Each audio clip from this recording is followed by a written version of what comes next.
Hi K-Astrology family, welcome back, and if you're new to this channel, welcome. My name is Cailin, and on K-Astrology I post all kinds of content related to astrology, tarot, spirituality and occult knowledge. So if this kind of content interests you, please subscribe to my channel. You can also find me on Instagram, where I'm very active, on Twitter and on Facebook as well. This month I'm going to be doing a new series on all 12 astrological signs and how the astrological events of October are going to impact those signs. So please watch your ascendant sign video, otherwise known as your rising sign, first and foremost, ahead of sun or moon signs. Despite the fact that you may identify more with your moon sign or your sun sign, you will get the most accurate reading if you watch my ascendant sign video. By all means, you can watch all three, but if you're only going to watch one today, watch your ascendant sign video.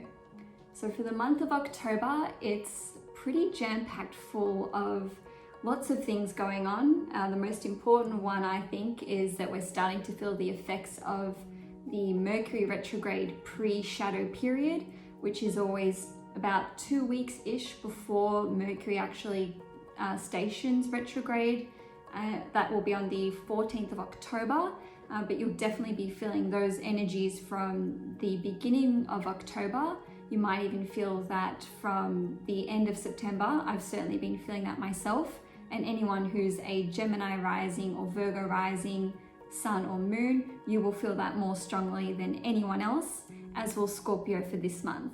So with Mercury being in retrograde until November the 4th or 5th, you are going to find that exes are going to be popping up out of the woodwork, whether that's ex-partners, ex-friends,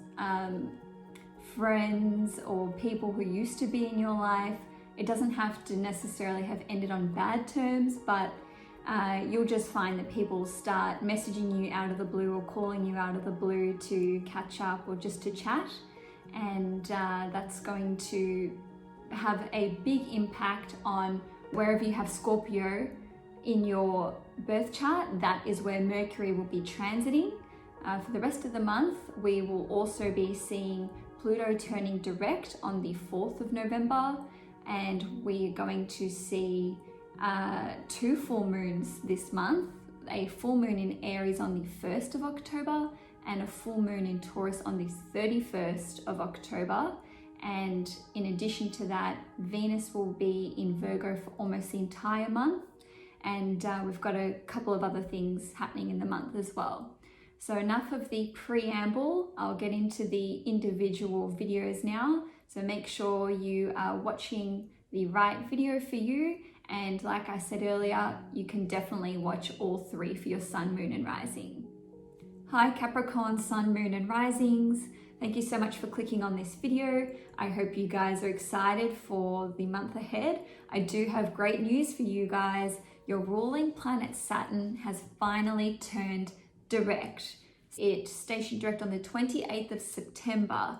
So you might have felt this sense of things are starting to finally move forward, whether that's work you've been doing on your physical self, whether that's finding the motivation to exercise, or this could be, receiving clarification regarding a new direction for you with your, your life's goals, dreams, purpose.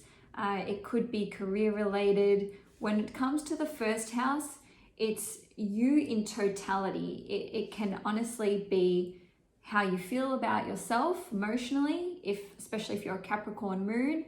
If it's your sun that's in Capricorn, this could be career related. And if it's your rising sign or your ascendant sign, this is just you in general. Now we've also got Pluto stationing direct on the 4th of October. And honestly, Capricorns, after mid-December, even early January, you guys are going to feel like the 2.0 version of yourselves, because Saturn will have left your first house. Jupiter will be in Aquarius. Saturn and Jupiter are both moving into Aquarius mid-December. So all that will be left in your first house will be Pluto but really you're just going to feel a renewed sense of vitality and like you can tackle anything, because you guys have been so overburdened the last few years, especially since Saturn entered Capricorn in December 2017. Literally the last like 3 years, almost 3 years have been a really tough time for you guys. It's just been so exhausting. And I know you Capricorns are such hard workers that it's like, well, this is just my life. Like, stuff's just hard, but honestly, it will get a little bit easier. So I'm really happy to be, letting you guys know that you're just going to feel amazing from January. And please let me know if that's the case. If things have already started easing up for you guys, drop me a comment, send me a message. I love to hear what's going on with you guys. On another note, we do have Mars, which is retrograde in your 4th house. Now, the 4th house rules your home life, your parents, your immediate family. It rules property that you own, land that you own. And you've had Mars retrograde in the 4th house since the 9th of September, and it won't be direct until 13th or 14th of November, depending where you live. But nonetheless, middle of November, that's when Mars will station direct again. Now, what this means for you is things at the home life have needed your attention, and not in a good way. So anytime a planet is retrograde, we need to put so much more effort wherever that planet is transiting. So that means a lot more energy, effort, and attention to the 4th house. Now, Mars is quite an antagonistic planet. It is quite aggressive, and its energy, especially when it's retrograde, can be extremely frustrating. Whether that's frustrating to you or frustrating to the people that you live with, either way, tensions have been running high at home.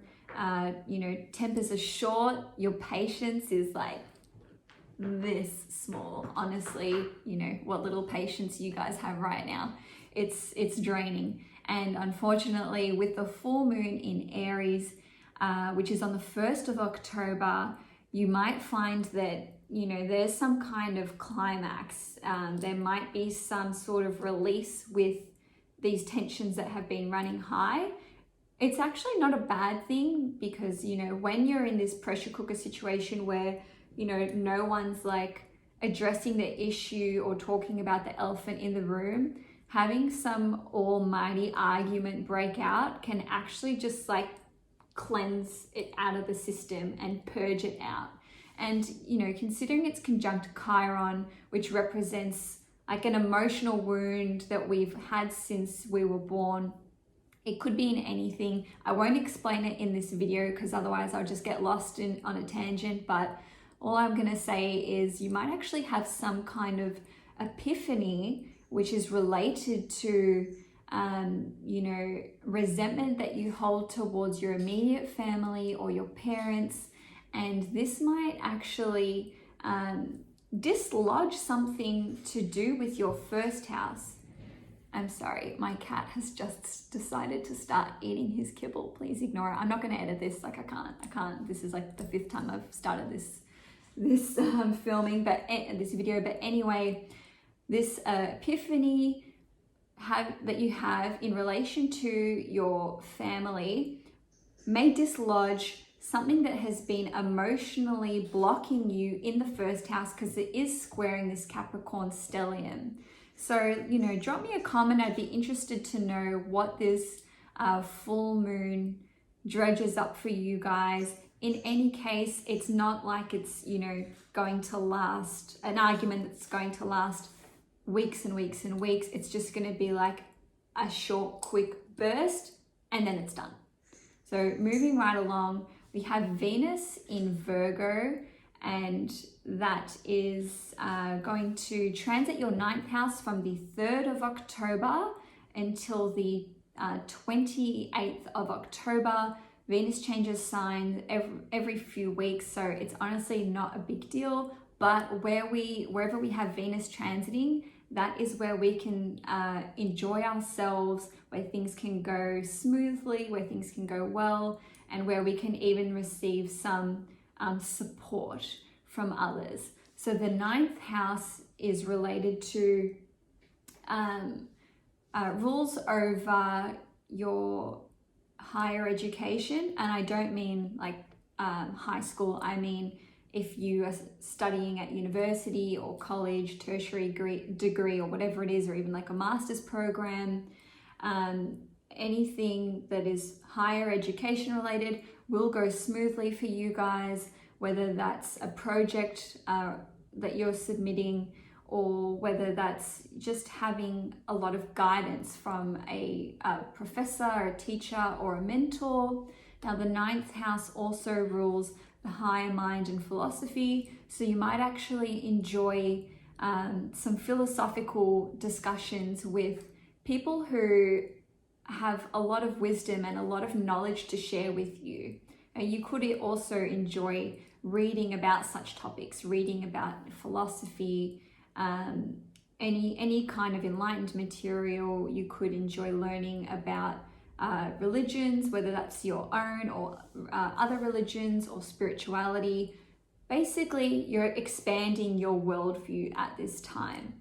Now, if you are traveling abroad, or if you are actually living abroad, you can find that things just go well and you enjoy yourself during this period. Again, it's not a huge deal, but I just wanted to mention it because, you know, there are some other unpleasant things going on during October.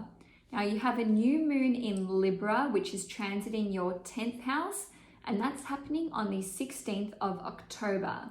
So the 10th house rules your career, your public standing, your public reputation. It also rules top level management, your boss, anyone who's, again, upper level management. It rules institutions, government. It rules large organizations as well. And basically with the new moon in Libra here, you might have it depends if you work for yourself or not, but nonetheless, you have a new opportunity, career opportunity to basically step up. You might receive a promotion. It doesn't have to be a title of sorts. You might just receive a lot more responsibilities, or in your company or organization, you have more duties to uphold. And this could actually be putting some tension on your home life, because it is opposite Mars retrograde in the 4th house. So these new responsibilities could be detracting from the time that you can spend at home with your immediate family, or even if there were those things that I mentioned about, needing to tend to renovations or repairs or just fixing stuff up. This could detract from that, or vice versa. Essentially, when you have an opposition between planets, which means that the planets are 180 degrees opposite each other, what you find is this tug of war situation where, things aren't in balance the way that you would like them to be, and it can create a bit of pressure on one situation or the other. Another way that it could play out is that, your work needs you, but there's been a crisis at home which has required you to be home and attend to that, and then all of a sudden, that's not looking great to your boss that you've had to rush home for something. But anyway, Capricorn, you've got Scorpio retrograde in your 11th house, and the 11th house rules your friendship network. It rules your any large group that you're a part of, a large community that you're a part of, and it also rules acquaintances as well. So Mercury transiting your 11th house means that you are going to encounter miscommunications and misunderstandings with people in your friendship circles.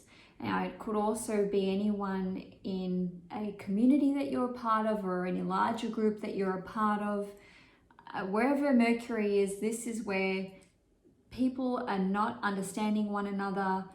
messages don't get received, messages that you thought that you'd sent don't, they're still in your outbox, and there's this potential for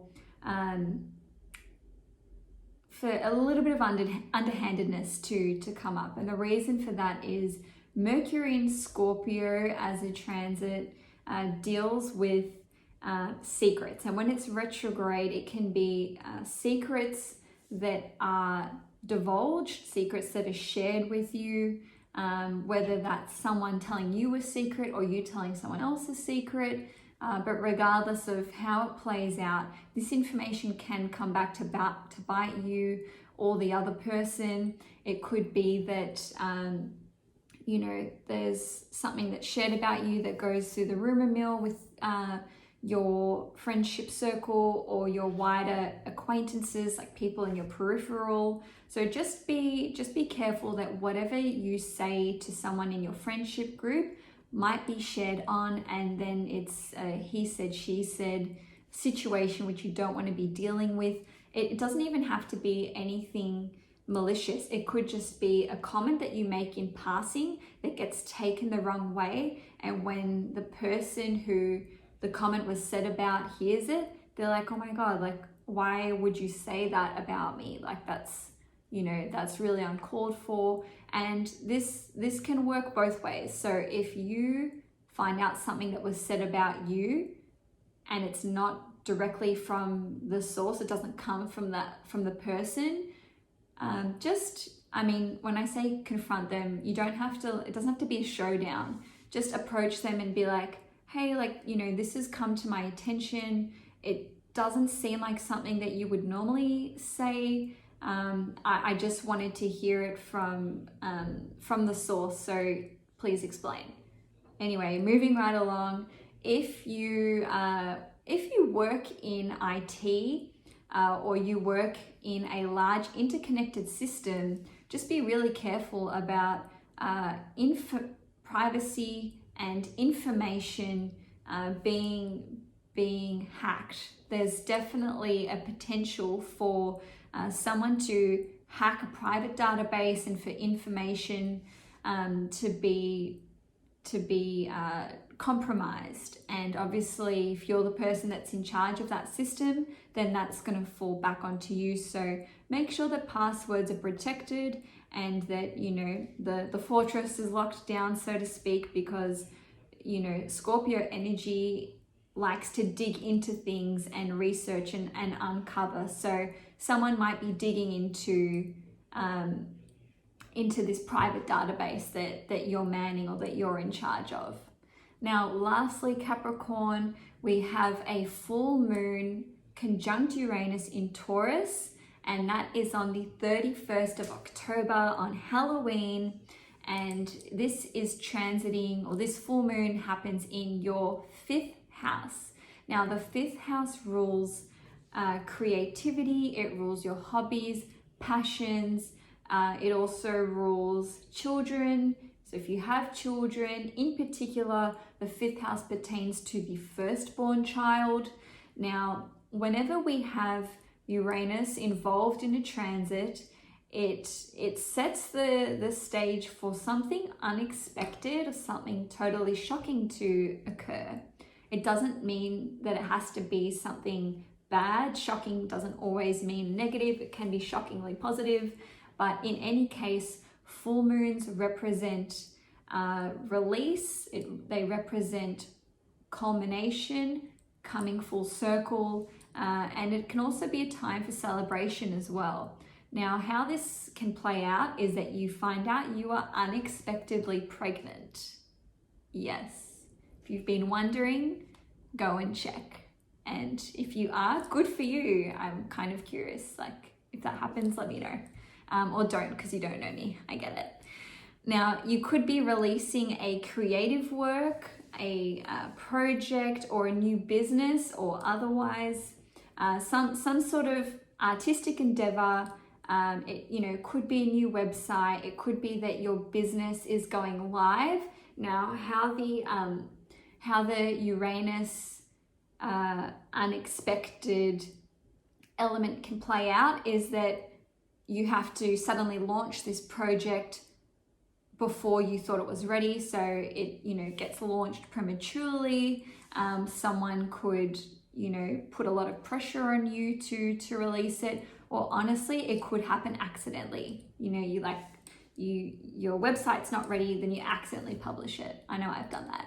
Then I just unpublished it. But anyway, another way that it could play out is that your creative project or work is very Uranian in nature. So it could be related to some sort of new technology, modern science, astrology, because Uranus rules astrology as well. It could be something that involves the internet, because Uranus also rules over the internet and social media. And, you know, lastly, it could actually be, if you have children, it could be an unexpected development in the life of your firstborn child. Okay, Capricorn, that's all I have for you this month. If you enjoyed this video, please like it. If you want to see my videos for next month, my horoscope series for November, please subscribe. I do also post videos that are related to occult knowledge, spirituality, tarot, and other areas of astrology. So Capricorn, enjoy your October. It's going to be a great one for you. It's going to be exciting. Take care, and I will see you next time.